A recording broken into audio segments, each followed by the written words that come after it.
친구들 안녕.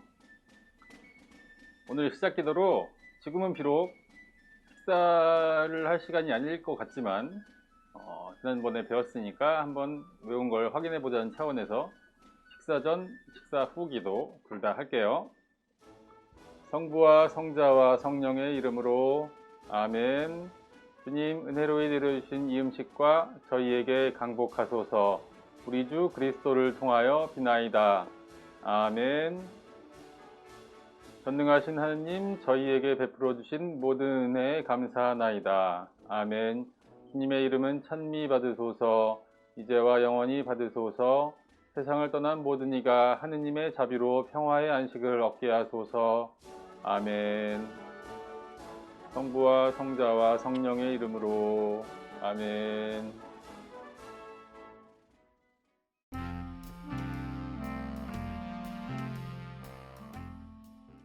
지난 시간 우리는 무엇을 알아보았을까요? 지난번에 우리는 우리 교회에 관한 고백인 거룩하고 보편된 교회와 모든 성인의 통공을 믿나이다와 우리의 잘못한 일들을 자비롭게 용서해 주시는 하느님의 자비에 관한 죄의 용서를 믿나이다. 그리고 우리도 예수님처럼 부활하여 하늘나라에 갈 것이라는 희망에 관한 육신의 부활을 믿나이다와 영원한 삶을 믿나이다에 대해 알아봤어요. 먼저 교회는 하느님을 믿는 신자들의 모임이고 공동체이며 세상의 창조주이시고 세상의 모든 진리와 통하시는 하느님을 믿는 모든 이들에게 열려있다는 의미에서 보편되다라고 했어요. 그리고 우리가 성당에 다닌다는 것은 하느님을 믿는 교회의 미사와 교리 등 하느님을 만나기 위해 가는 것이다 라고 했지요. 그리고 성인들의 통공이라 하면은 하늘나라에서 하느님과 함께 계시는 성인들이 우리와 함께 기도해 주시고 우리를 이끌어 주시고 계시다 라는 의미에서 성인들의 통공을 또 알아봤었어요. 그리고 죄의 용서를 믿나이다 에서는 우리가 살아가면서 잘못한 것들과 죄에 대해 하느님께서는 이렇게 마음 아파하시는데 우리가 잘못한 것을 하느님께 고백하고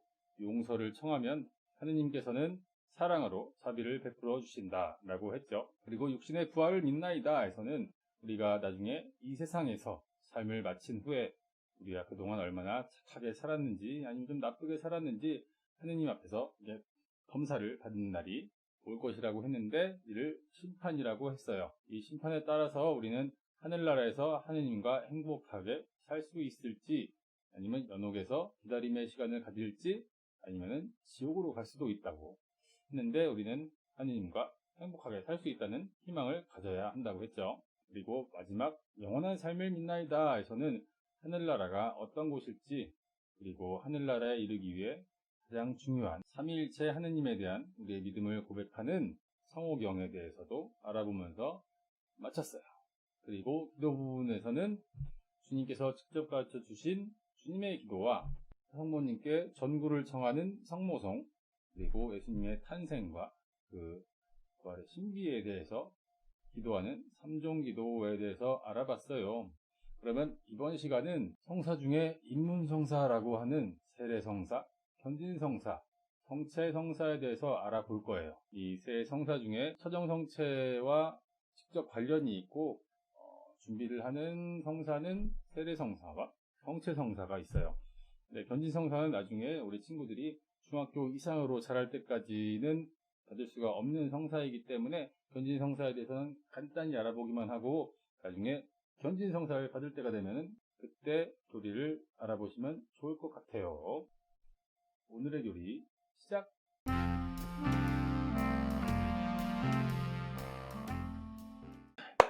오늘부터 우리는 성사에 대해서 배워볼 거예요. 옆에 있는 사진은 어떤 친구가 성당 의자에 기대서 성당 앞쪽을 바라보고 있는 것 같죠? 네. 옆에 설명에 나와 있는 것처럼 성사는 하느님과의 만남인데 이 만남은 모두 7가지로 성사를 통해 우리는 하느님의 자녀로서 살아가는 새로운 삶을 선물 받아요. 7가지 성사에 대한 소개는 넘기면은 질문 64에 나와 있어요. 질문 64. 성사란 무엇인가요? 먼저 굵은 글씨 한번 볼까요? 성사란 우리를 기다리고 우리에게 은총을 베풀며 교회 안에서 우리를 더욱 성장시키기 위하여 하느님이 마련하신 7가지 만남이에요. 이 가운데 몇몇 성사들은 단 한 번만 받을 수 있는데 성사를 통해 받은 은총은 언제나 우리 삶에 머물러 있어요. 어떤 성사들은 필요한 은총을 계속 받도록 여러 번 받을 수 있지요. 우리가 믿고 있는 하느님, 그리고 하느님과 함께 살아가면서 받고 있는 은총을 우리가 눈으로 계속 볼 수가 있을까요? 쉽지가 않죠. 하지만 우리가 서로 잘 알기 힘든 생각들이나 어떤 약속들을 이렇게 글씨나 어떤 표시들, 특별한 표시들을 통해 알 수 있듯이, 예를 들면 우리가 말할 때 말로만 전달하기 힘드니까 글씨를 써서 보여준다든지, 길을 건널 때 빨간불이면 가면 안 되고 파란불이면 가도 된다. 그리고 친구와 부모님과의 추억이 담긴 물건들, 예를 들면 어떤 선물이라든지 엄마 아빠가 찍은 어떤 사진들을 볼 때 엄마 아빠의 사랑, 친구들과의 즐거운 시간을 기억하듯이 우리도 성사를 통해 하느님과 하느님의 은총, 그리고 하느님의 사랑을 직접 보고 느낄 수 있는 어떤 표시 또는 표징이라고 하는 것이 바로 성사예요. 이 성사는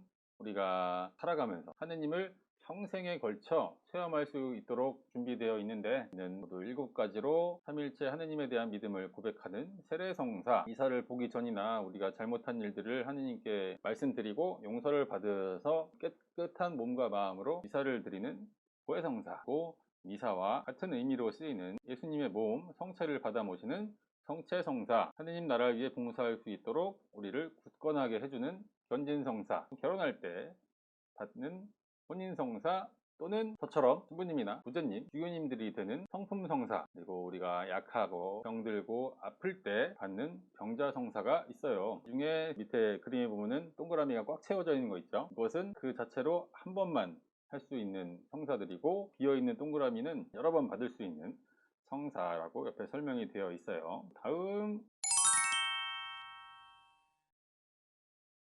하느님과의 만남의 첫 번째 만남, 세례성사. 옆에 사진 볼까요?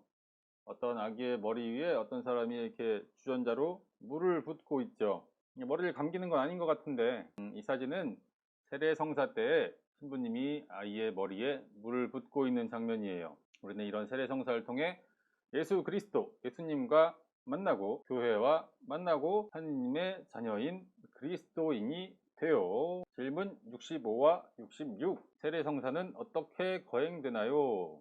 그리고 세례성사 때 어떤 일이 일어나나요? 65. 그림 먼저 볼게요.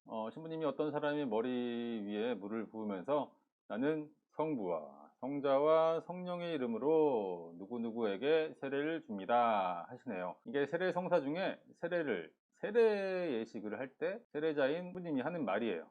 이 말은 위에 굵은 글씨를 보면은 세례성사 때 세례를 받는 사람은 3번 물속에 잠기거나 3번에 걸쳐 물을 받게 돼요. 그때 예수님이 우리에게 남기신 말씀을 사제가 그대로 말하는 것이죠. 이 말이 뭐냐 하면은 예수님께서 승천하시기 전에 제자들에게 하신 말씀인 이 마테오복음 28장 19절, 아버지와 아들과 성령의 이름으로 세례를 주고 라고 나와 있죠. 이 아버지와 아들과 성령의 이름으로, 이것이 곧 성부와 성자와 성령의 이름으로 세례를 받는 거예요. 이 물을 이렇게 뿌려주는 예식 외에도 세례 예식은 성유를 이마에 바르는 예식과 흰옷을 입는 예식, 그리고 촛불을 켜는 예식 등으로 진행이 돼요. 바로 옆으로 넘어갈게요. 질문 60. 세례성사 때 어떤 일이 일어나나요? 우리가 이미 받은 또 받을 세례는 예수님께서 세례를 받으실 때처럼 머리 위로 물을 뿌리거나 물에 잠겼다가 나오는 형식으로 이루어진다고 아까 앞에 나와 있어요. 굵은 글씨에서도 나와 있듯이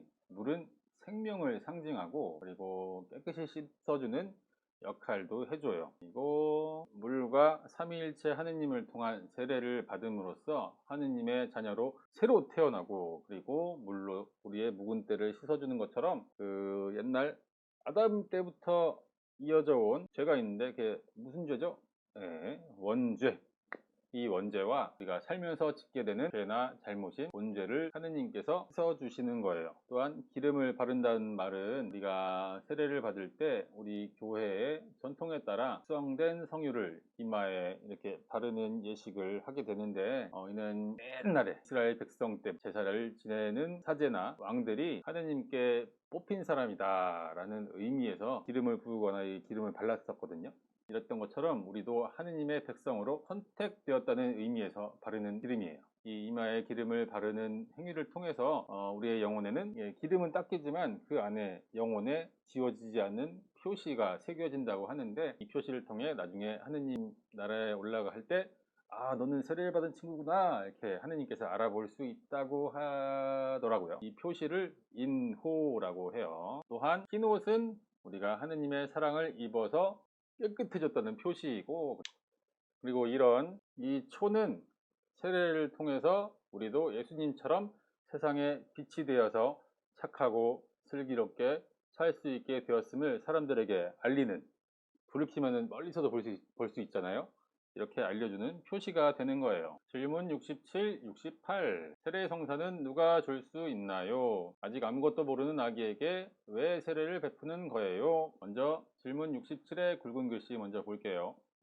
세례 성사는 일반적으로 사제 또는 부제에 의해 거행되어 다만 죽을 위험에 빠진 사람에게는 누구나 세례를 베풀 수 있어요. 세례를 베푸는 예식을 처음부터 끝까지 다 하면 긴데, 가장 중요한 물을 붓는 이 예식과 함께 나는 성부와 성자와 성령의 이름으로 당신에게 세례를 줍니다 라고 하는 것만으로도 세례를 받을 수 있다고 하죠. 68도 같이 볼게요. 우리 친구들 중에 세례를 받은 친구들도 있고 안 받은 친구들도 있잖아요. 근데 아주 어릴 때, 아기일 때 세례를 받아서 기억이 안 나는 친구들도 분명히 있을 거예요. 그런 친구들은 부모님이 성당에 여러분들을 이렇게 데려와서 세례를 받게 한 건데, 굵은 글씨에 나온 대로 세례 성사는 하느님의 가장 큰 선물로 부모님들이 이렇게 생각을 하셨기 때문에, 여러분들이 일단 세례를 받고 그리고 이렇게 저와 함께 처정성체 교리를 함께 받고 잘 준비해서 영성체를 할 수 있도록 미리 준비해 주셨음을 의미하는 거예요. 아래 설명에도 나와 있듯이 내가 하느님을 선택하기 전에 하느님이 먼저 우리 부모님을 통해 선택하도록 하셨다는 사실은 아주 큰 선물이죠. 그렇지만 이제 교리를 받고 세례받는 친구들도 이렇게 내 의지로 내가 가고 싶어서 그 성당에 다니는 친구들과, 그리고 하느님과 함께 하고 싶어서 세례를 받고 처정성체를 하려는 친구들도 모두 다 좋은 거라고 할 수 있어요. 네. 질문 69. 대부 대모는 누구예요? 굵은 글씨 보면은 대부 대모는 대자 대녀들이 굳건한 신앙을 지닌 그리스도인이 되도록 도와주는 사람으로 견진 성사를 받은 신자들 가운데서 뽑아요.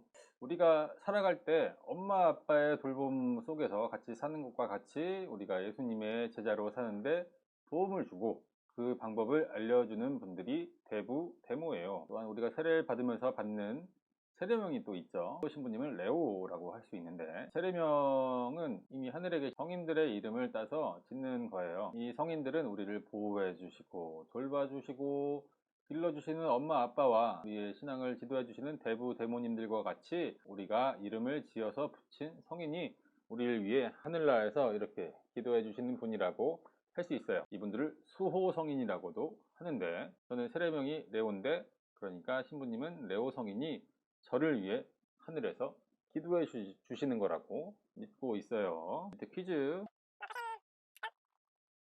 왜 나온 건지 모르겠네.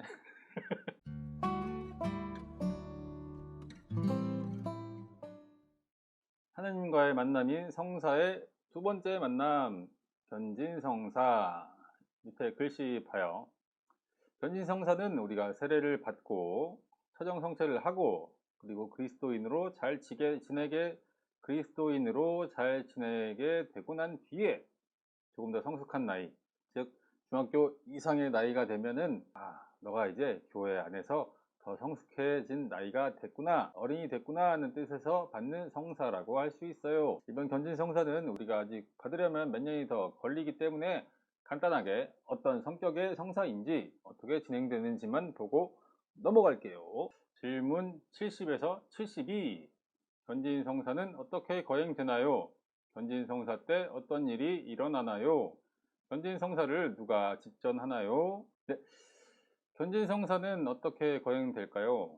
굵은 글씨만 볼게요. 견진성사 때 주교는 견진성사를 받을 사람들에게 두 손을 펴서 이들에게 성령이 내리시기를 기도해요. 그리고 각 사람의 이마에 안수하며 기도하지요. 그 다음 그들의 이마에 십자 표시를 그으면서 거룩한 기름, 즉 성유를 발라요. 이때 주교는 각 사람의 이름을 부르며 다음과 같이 말해요. 레오 성령 특은의 날인을 받으십시오. 견진성사는 우리가 세례 때 받은 성령을 다시 한번 청해서 받는 성사로 사도들의 후계자인 주교님께서 안수해 주시고 거룩한 기름인 성유를 바름으로써 이루어지는 거예요. 넘겨서 견진성사 때 어떤 일이 일어나나요? 견진이라는 뜻을 보면은 영어로는 confirmation, confirmation이라는 이 말은 단단해지다, 튼튼하게 하다 라는 뜻인데 견진성사를 통해 우리의 신앙이 더 단단해졌음을, 그리고 성령의 세례를 통해 사도들이 다른 모습을 보였던 것처럼 우리도 더욱 성숙한 모습으로 살아가도록 도와주는 성사라고 할 수 있어요. 물론 여러분들은 지금도 잘 하고 있겠지만 어른이 될 때까지 어쩔 수 없이 기다려야 되는 것처럼 우리도 더 성숙해지기 위해 준비하는 시간이 필요하죠. 중학교 때까지. 질문 72. 견진성사를 누가 집전하나요? 누가 집전할까요? 아까 얘기했듯이 주교님이 집전하죠. 주교님은 사도들의 후계자로서 성령의 안수와 부유를 직접 해주시는 분이에요. 73까지 갈게요. 견진성사 때 대부대모는 무엇을 하나요? 보통 세례 때 대부모님과 잘 만나고 지도를 잘 받으면은 견진성사 때 대부대모님이 되어주시는 분이 많아요. 근데 우리 친구들 중에 세례를 이미 받은 친구들이 있죠. 그 친구들 중에 대부대모님들이 기억나나요? 잘 모르겠네요. 나중에 견진성사를 받을 때 만나면 좋겠다고 생각할 수 있겠죠. 하지만 잘 못 만나거나 해도 새롭게 대부대모님이 되어달라고 다른 분께 제 대부대모님이 돼주세요 라고 할 수 있어요. 세례 받을 때 대부대모님과 견진성사를 받을 때 대부대모님이 다를 수 있어요. 이렇게 견진성사는 간단하게 끝.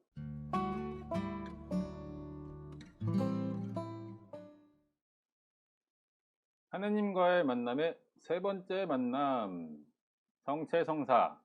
먼저 굵은 글씨 볼게요.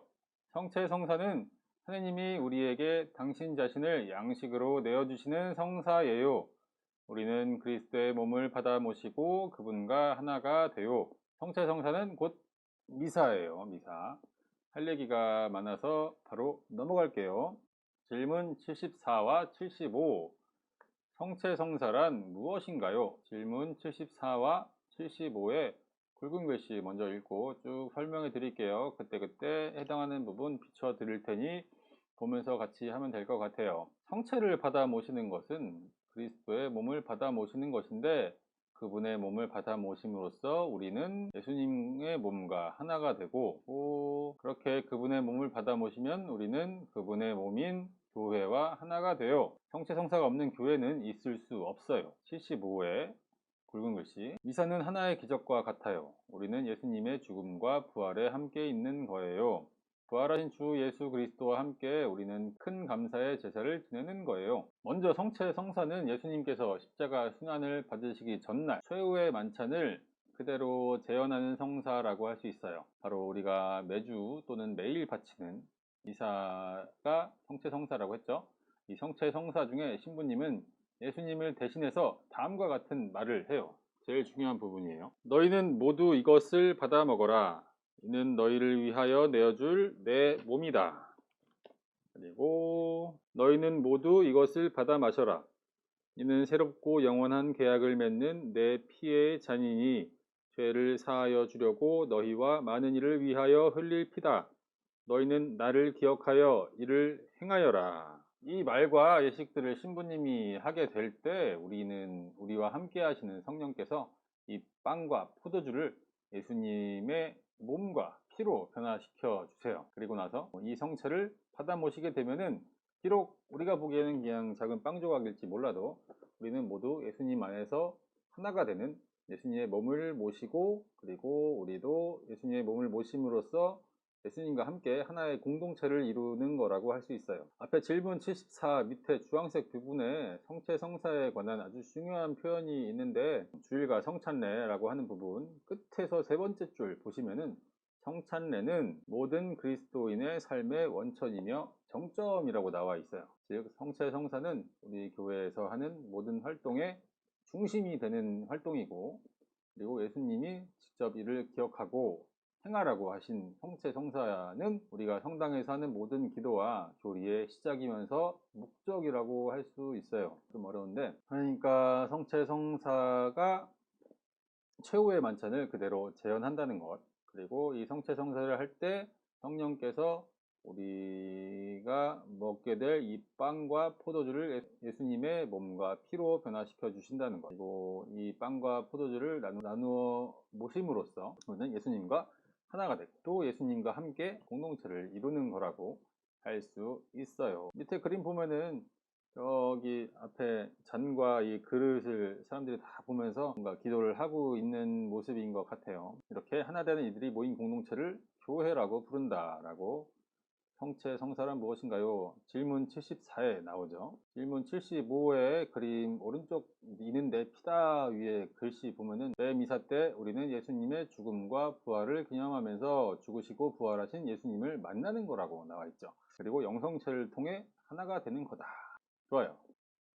추가로 설명할 것이 딱 한 가지 있다면, 성체는 예수님이 내어주신 생명의 양식, 이거 잊으면 안 돼요. 네.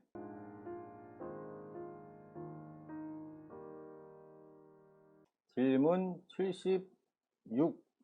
미사는 어떤 순서로 거행되나요? 네. 이거는 중간중간 미사 영상을 보면서 설명하는 게 좋을 것 같아요. 책이랑 같이 띄워서 볼게요. 먼저 미사가 시작되면은 입당 성가가 울리면 사제와 복사들이 입장합니다. 근데 요즘 복사들이 없으니까 제가 혼자 올라갔어요. 이렇게 하고 처음에 성호경을 긋고 인사를 합니다. 그 다음에 첫 부분에서 우리는 죄를 먼저 고백하는 예식을 하죠. 제 탓이요, 제 탓이요 하는 그런 참회 예식이라고 하는데, 기도를 하고 하느님께 자비를 베풀어 주세요 라고 기도를 해요. 그 다음에 대형방송을 노래를 하거나 기도를 하거나 하죠. 그 다음에 기도를 하고 말씀의 전례가 시작되는 거예요. 하느님의 말씀인 독서 말씀을 듣고, 그 다음에 복음 말씀, 신부님이 읽어주는 복음 말씀을 읽고, 그 다음에 이 복음 말씀에 대한 신부님의 해설인 강론을 듣게 돼요. 강론 후에는 우리가 모두 일어나서 한마음으로 사도신경을 바치죠. 우리의 믿음을 고백하는 거예요. 믿음을 고백한 다음에 하나님께서 우리의 기도를 들어달라고 기도하는 보편제한 기도, 기도를 하는 모습을 볼 수는 없는데 카메라 뒤에서 기도를 하셨어요. 보편제한 기도가 끝나면은 공원 예식이 있습니다. 그렇게 그릇과 잔을 가지고 와서 하느님께 기도를 하고 인사도 하고, 그 다음에 신부님은 감사 기도를 바쳐요. 네. 하느님, 저희가 이렇게 여기 모여서 와 있습니다. 성령께서 내려오시기를 청하면서 이 미사에 함께 해주세요 라고 하는 그런 의미가 담긴 기도를 합니다. 그리고 나서 거룩하시도다 라는 기도를 하는데, 이 기도를 하고 난 다음에 이제 아까 신부님이 얘기했던 빵과 포도주를 축성하는 기도들을 바쳐요. 이렇게 바침으로써 이 그림에 보면은 예수님이 뒤에서 희미하게 함께 계시죠. 성령께서 함께 계시는데 예수님과 같은 하느님이시기 때문에 예수님께서 우리와 함께 하시면서 빵과 포도주를 축성해 주신다라는 것을 보면 돼요. 예식이 끝나고 기도가 끝나고 난 다음에 우리를 모두 당신의 자녀로 삼아 주셨음을 감사하면서 하느님을 아버지라고 고백하는 주님의 기도를 바치는 거예요. 그 다음에 우리가 이제 자녀가 됨으로써 하느님께서 우리에게 진정한 평화를 주셨다는 의미에서 평화 인사를 나누고, 그리고 하느님의 어린 양을 노래합니다. 하느님의 어린 양까지 하고 난 다음에는 우리가 이제 예수님의 몸과 피를 나누는 영성체 시간을 가져요. 그림 속에 나오죠. 신부님이 그리스도의 몸 하면은 우리는 아멘이라고 하고, 받아 모신 다음에 자리로 돌아와서 성체를 모심으로써 우리와 함께 해주시게 된 예수님을 느끼면서 기도하는 시간 또 가지고, 그러고 난 다음에 미사가 끝났으니 이제 잘 가서 평화로이 사십시오, 하느님 사랑 속에 살아가세요 라고 하는 확연이 이루어지면서 미사가 끝이 나요. 네.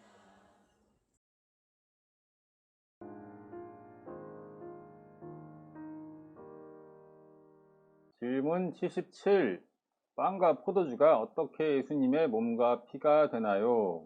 어떻게 되는 걸까? 빵과 포도주가 변화되는 것은 예수님의 놀라운 힘과 성령의 은총으로 변화된다고 하고 있어요. 굵은 글씨 보이죠? 예수님 말씀에 놀라운 힘과 성령의 놀라운 은총으로 변화되는 거예요. 미사 중에 우리 예수님께서는 최후의 만찬 때 아까 우리가 본 대로 이는 내 몸이다, 이는 내 피다 라고 했던 말 기억하죠? 말씀하신 것처럼 신부님이 이 말을 그대로 따라 하면은 성령께서 이 빵과 포도주를 예수님의 몸과 피로 변화시킨다고 했어요. 이는 우리가 그렇게 생각한 것이 아니라 예수님께서 행하라고 하셨고, 그리고 미사 때 우리와 함께 해주시기 때문에, 그렇다고 믿었기 때문에 이 빵과 포도주가 변화가 되는 거예요. 사실 우리가 이 빵과 포도주의 변화를 믿지 않는다면은 이 미사나 우리 교회나 아무런 의미가 없어요. 사실 믿지 않는 사람에게는 그 성체와 성혈이 그저 작은 빵 조각 하나와 포도주일 뿐이겠지만, 우리는 이것을 주님의 몸과 피라는 것을 믿기 때문에 이 미사에 참여하는 것이고,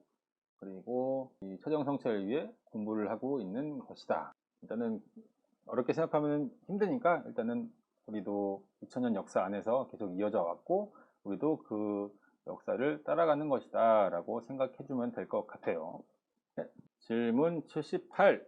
영성체는 무엇인가요? 굵은 글씨 먼저 보면은 영성체라는 말은 예수님을 받아 모신다는 뜻인데 공동체라는 뜻을 지니고 있어요. 우리가 예수님을 받아 모실 때 그분과 하나가 되어 거룩한 공동체를 이룬다는 뜻을 지니고 있어요. 영성체는 예수 그리스도의 몸인 성체를 받아 모시는 성체 성사의 중요한 한 부분이에요. 미사 중에 우리가 몸과 마음을 깨끗하게 준비하고 하느님의 말씀을 듣고, 그리고 기도를 하고 신분이 말하는 이는 내 몸이다, 내 피다 라는 기도들은 모두 이 빵을 예수님의 몸으로 변하게 하기 위한 과정과도 같아요. 성체를 우리가 받아 먹는다, 예수님의 몸이니까 모신다라고 하는 게 더 정확하고 맞는 표현인 것 같아요. 이렇게 예수님을 모시면은 아까 말한 내용이 있죠. 우리는 예수님과 하나가 되고 다른 신자들과 함께 거룩한 공동체를 이루죠. 이렇게 성체를 모시면서 우리는 아래 성경 구절에 나오는 것처럼 나를 먹는 사람도 나로 말미암아 살 것이다 라는 예수님의 말씀처럼 예수님으로 말미암아 살아갈 수 있는 거예요. 산다는 말은 예수님처럼 하늘나라에서 영원히 행복하게 살 수 있을 것이라는 얘기예요. 그렇죠.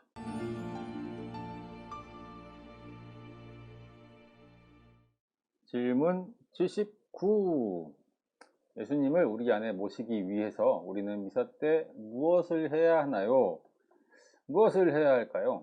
굵은 글씨에 나와 있는 것처럼 마음의 준비와 외적인 준비가 필요하죠. 기쁘고 행복한 마음만이 아니라 우리가 힘들고 지친 마음도 성당으로 이렇게 지니고 와서 예수님, 하느님, 저 이렇게 왔습니다. 저를 반겨주시고 저에게 은총의 선물을 주세요 라고 할 수 있으면 좋겠고, 외적인 준비라고 하면은 깔끔한 옷을 입고, 내적인 준비라고 하면은 크게 잘못한 일이 있다면은 미사 전에 구의 성사를 볼 수 있으면 또 좋겠고, 무엇보다 더 필요한 것은 미사를 오기 전까지 나를 돌봐주신 하느님의 사랑에 감사하는 마음을 가지고 이렇게 오면 될 것 같아요. 이 정도만 알면은 충분합니다. 질문 80. 왜 그리스도인들은 일요일이 되면 미사에 참례하나요? 굵은 글씨 먼저. 일요일은 예수님이 부활하신 아주 중요한 날이에요. 그래서 그리스도인들은 일요일을 주님의 날이라 부르는데 줄여서 주일이라고 말해요. 예수님이 승천하신 후 사도들은 늘 주일에 함께 모여 기도했어요. 이렇게 주일에 기도하는 모습이 오늘날까지 이어져 예수님의 말씀을 듣고 그분의 몸과 피를 받아 모시는 미사가 이루어졌어요. 우리는 사실 그동안 일요일이 아닌 토요일에 미사를 왔었죠. 신부님이 어린이 아니, 아기이기 전부터 그랬던 것 같아요. 30년도 넘었죠.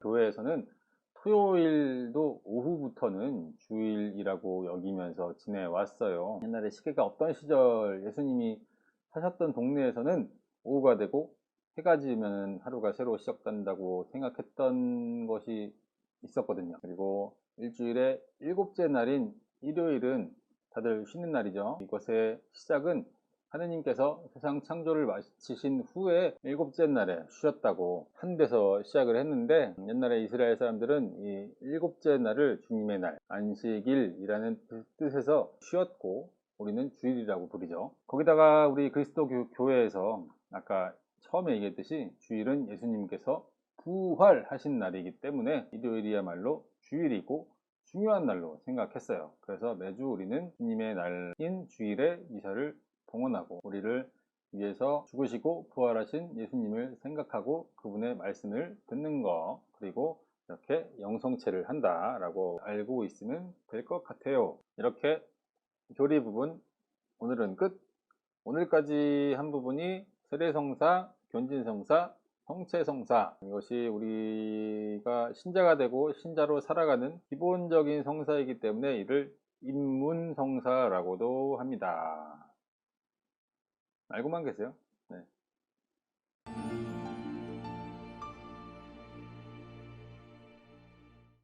기도의 다섯 번째 부분. 오늘은 묵주기도에 대해서 알아볼 거예요. 네, 질문 153과 154 볼게요. 묵주기도는 어떤 기도인가요? 묵주기도는 어떻게 바치나요? 굵은 글씨 볼게요.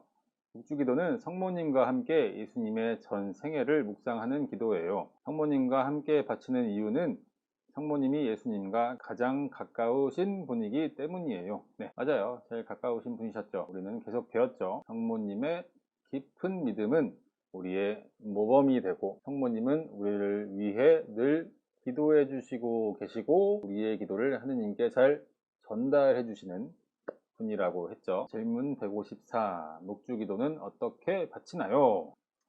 자, 이렇게 보이시죠? 이게 묵주라는 거예요. 옆에 그림에도 있죠. 먼저 어떻게 바치나? 먼저 십자가 부분에서는 우리가 성호경을 긋고 사도신경을 바치고, 그리고 이 다음 아래서 주님의 기도 한 번, 성모송 세 번, 영광송 한 번 하고, 각 신비가 있어요. 각 신비는 다섯 단이 있는데, 이게 단마다 이렇게 중간중간 이렇게 큰 알로 이렇게 구분이 돼 있죠. 이렇게 돼 있고, 이렇게 돼 있고, 각 단에서는 이렇게 신비의 단을 외치고 주님의 기도를 한 번 하고, 성모송을 10번 하고, 그리고 영광송 한 번 하고, 이러면 한 단이 끝나고 다시 단을 외치고 그 다음에 또 주님의 기도, 성모송, 영광송, 그러니까 주님의 기도, 성모송, 영광송을 한 바퀴로 생각하면은 다섯 바퀴를 돈다고 생각하면 돼요. 근데 이 신비는 뭐고 단은 뭘까요? 아래쪽 설명이 보이시죠? 각 단마다 예수님의 생애의 놀라운 신비를 묵상하며 총 5단을 바치면 돼요. 이 신비에 대해서는 다음 질문으로 가면은 보입니다. 질문 155.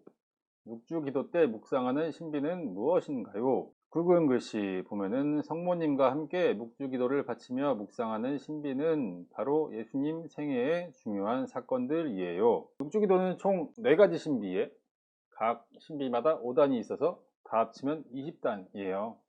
하지만 20단을 한 번에 하기는 굉장히 길으니까 한 번에 5단씩만 해도, 신비 하나씩만 해도 참 좋겠죠. 환희의 신비, 빛의 신비, 고통의 신비, 영광의 신비가 있는데 옆에 가로에 보면은 이 요일에 하면 더 좋겠다라고 하는 뜻에서 표시해 놓은 거예요. 환희의 신비는 예수님께서 태어나시고 어린 시절까지의 이야기를 다루고 있고, 그리고 빛의 신비는 예수님께서 세례를 받으시고 활동을 시작하시고 당신의 활동을 마치기까지, 네, 성체 성사를 세우시기까지, 그때까지를 다루고 있고, 고통의 신비는 예수님의 순환과 죽음, 십자가 순환과 죽음을 다루고 있어요. 그 영광의 신비는 예수님께서 부활하신 후에 그 내용들을 다루고 있죠. 각 신비들 좀 보시면 될 것 같아요. 여기에 해당하는 것들이 대부분 성경에도 나와 있습니다. 오늘의 조리 부분과 기도 부분이 모두 끝났어요.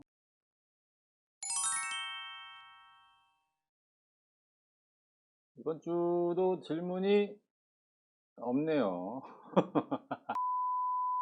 이번 주 미션, 이번에는 퀴즈와 활동을 함께 내드릴게요. 먼저 퀴즈 두 가지. 먼저 1번, 보이지 않는 하느님의 은총을 볼 수 있도록 해주는 표징이자 예식으로 모두 7가지가 있는데 7가지를 얘기해 주시는 게 아니라 이 표징이자 예식은 무엇인가요? 몇 글자일까? 이건 너무 쉬운 것 같아요. 그리고 2번, 예수님께서 성체성사를 세우신 것. 빛의 신비 5단에도 나오죠. 성체성사를 세우신 것은 언제이며, 그리고 우리가 미사 때 받아 모심으로써 영원한 생명을 얻게 된다고 희망하는 이 양식은 무엇일까요? 세우신 것이 언제이냐는 것은 5글자, 그리고 이 양식은 2글자. 그리고 세 번째 미션, 혼자 또는 부모님과 함께 저녁기도 대신에 우리가 뒤에 배웠던 묵주기도의 4가지 신비 중 내용이 좋은 하나를 골라서 바쳐주세요. 신비마다 그 요일이 정해져 있는데 이거는 내가 마음에 드는 것을 정해서 하는 것이기 때문에 요일에 상관없이 언제든 바쳐주시고 어떤 신비를 했는지만 선생님께 알려주시면 되겠습니다. 이렇게 오늘의 미션도 끝. 네, 지난주 미션 보내준 거 잘 봤어요. 고마워요. 그런데 아직 기도를 못 외운 친구들도 있을지도 모르겠어요. 그럴 때는 엄마 아빠랑 같이 기도를 계속 해보거나 시간이 날 때마다 기도문을 보면서 이렇게 기도를 해보는 것도 좋은 방법이 될 수 있을 것 같아요. 이런 우리의 기도들이 나중에 우리가 신앙생활을 하는데 많이 도움이 되고 우리가 미사를 드리면서도 이 기도문들이 우리한테 어떤 의미가 있는지 생각해 볼 수 있는 아주 좋은 방법이 기도를 외우는 거니까 우리 함께 잘 해보도록 해요. 화이팅! 이번 주도 정말 수고 많았어요. 그러면 오늘의 마침 기도는 남은 기도들 중에 가장 중요한 기도라고 할 수 있는 십계명 바칠게요. 성부와 성자와 성령의 이름으로 아멘. 하나, 한 분이신 하느님을 흠숭하여라. 둘, 하느님의 이름을 함부로 부르지 마라. 셋, 주일을 거룩히 지내라. 넷, 부모에게 효도하여라. 다섯, 사람을 죽이지 마라. 여섯, 간음하지 마라. 일곱, 도둑질을 하지 마라. 여덟, 거짓 증언을 하지 마라. 아홉, 남의 아내를 탐내지 마라. 열, 남의 재물을 탐내지 마라. 성부와 성자와 성령의 이름으로 아멘. 안녕. 다음 주에 봐요.